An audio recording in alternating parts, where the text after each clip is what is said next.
2 Chronicles chapter 26. Then all the people of Judah took Uzziah, who was 16 years old, and made him king in place of his father Amaziah. He was the one who rebuilt Elath and restored it to Judah after Amaziah rested with his ancestors.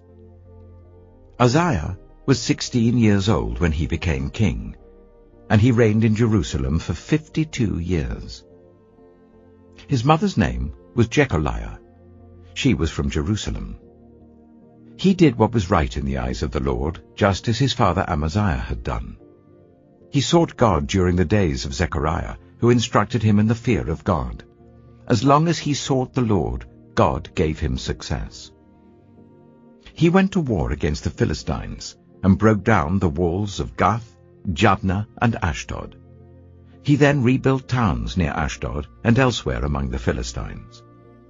God helped him against the Philistines and against the Arabs who lived in Gur-Baal and against the Meunites.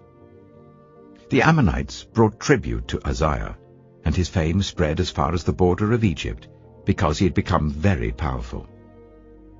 Uzziah built towers in Jerusalem at the corner gate, at the valley gate, and at the angle of the wall, and he fortified them. He also built towers in the wilderness and dug many cisterns, because he had much livestock in the foothills and in the plain. He had people working his fields and vineyards in the hills and in the fertile lands, for he loved the soil.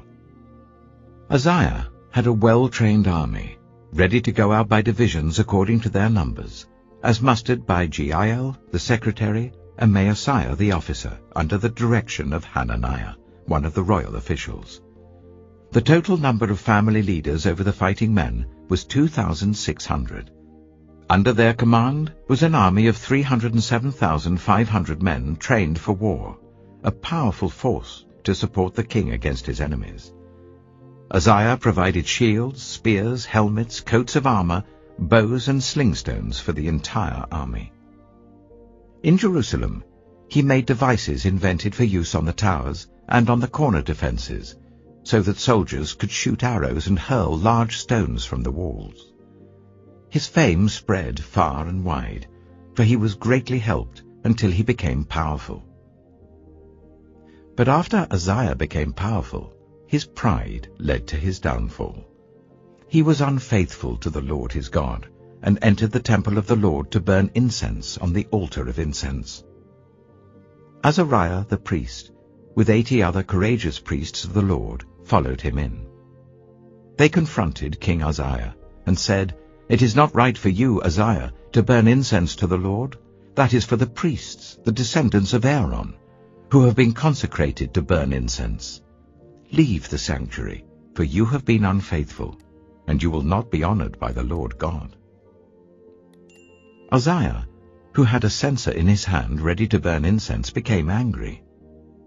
While he was raging at the priests in their presence, before the incense altar in the Lord's temple, leprosy broke out on his forehead. When Azariah the chief priest and all the other priests looked at him, they saw that he had leprosy on his forehead, so they hurried him out. Indeed, he himself was eager to leave, because the Lord had afflicted him. King Uzziah had leprosy until the day he died. He lived in a separate house, leprous and excluded from the temple of the Lord. Jotham his son had charge of the palace and governed the people of the land. The other events of Uzziah's reign from beginning to end are recorded by the prophet Isaiah, son of Amoz. Uzziah rested with his ancestors and was buried near them in a cemetery that belonged to the kings, for people said he had leprosy. And Jotham his son succeeded him as king. 2 Chronicles chapter 27. Jotham was 25 years old when he became king, and he reigned in Jerusalem for 16 years.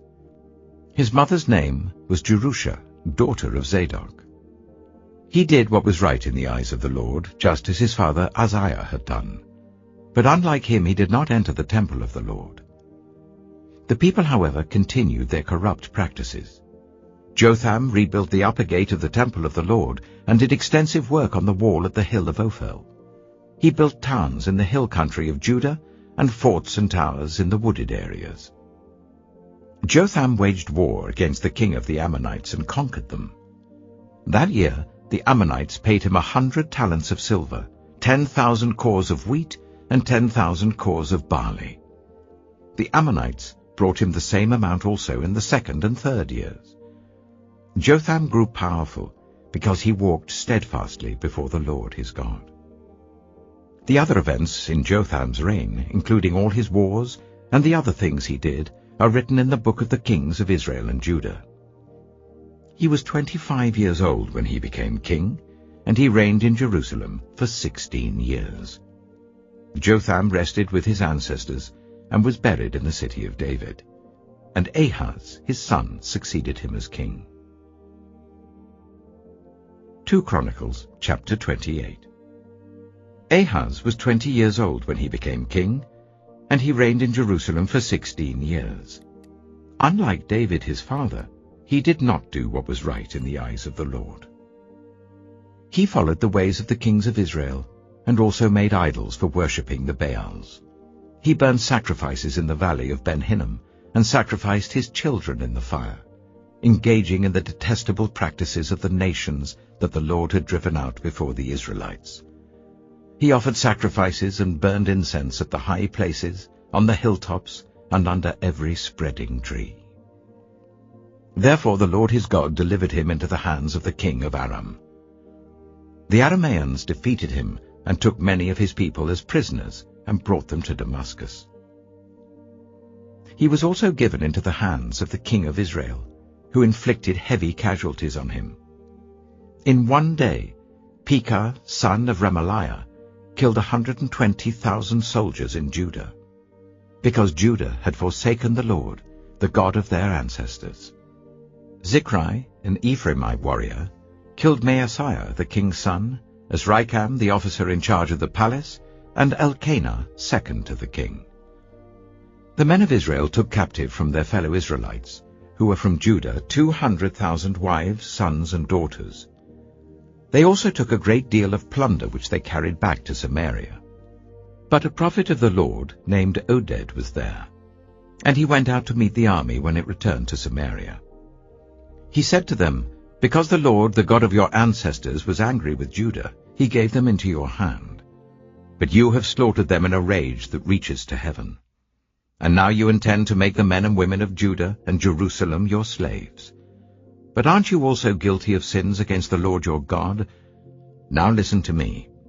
Send back your fellow Israelites that you have taken as prisoners, for the Lord's fierce anger rests on you." Then some of the leaders in Ephraim, Azariah son of Jehohanan, Berechiah son of Meshillemoth, Jehizkiah son of Shallum, and Amasa son of Hadlai, confronted those who were arriving from the war. "You must not bring those prisoners here," they said, "or we will be guilty before the Lord. Do you intend to add to our sin and guilt? For our guilt is already great, and his fierce anger rests on Israel." So the soldiers gave up the prisoners and plunder in the presence of the officials and all the assembly. The men designated by name took the prisoners, and from the plunder they clothed all who were naked.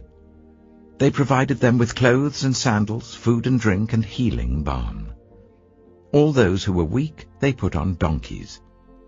So they took them back to their fellow Israelites at Jericho, the city of palms, and returned to Samaria. At that time, King Ahaz sent to the kings of Assyria for help. The Edomites had again come and attacked Judah and carried away prisoners, while the Philistines had raided towns in the foothills and in the Negev of Judah. They captured and occupied Beth-Shemesh, Ajalon, and Gederoth, as well as Soko, Timnah, and Gimzo, with their surrounding villages. The Lord had humbled Judah because of Ahaz king of Israel, for he had promoted wickedness in Judah and had been most unfaithful to the Lord. Tiglath-Pileser, king of Assyria, came to him, but gave him trouble instead of help. Ahaz took some of the things from the temple of the Lord and from the royal palace and from the officials and presented them to the king of Assyria, but that did not help him. In his time of trouble, King Ahaz became even more unfaithful to the Lord. He offered sacrifices to the gods of Damascus, who had defeated him. For he thought, since the gods of the kings of Aram have helped them, I will sacrifice to them so that they will help me. But they were his downfall, and the downfall of all Israel. Ahaz gathered together the furnishings from the temple of God and cut them in pieces. He shut the door of the Lord's temple and set up altars at every street corner in Jerusalem. In every town in Judah he built high places to burn sacrifices to other gods and aroused the anger of the Lord, the God of his ancestors. The other events of his reign and all his ways from beginning to end are written in the book of the kings of Judah and Israel. Ahaz rested with his ancestors and was buried in the city of Jerusalem, but he was not placed in the tombs of the kings of Israel. And Hezekiah his son succeeded him as king.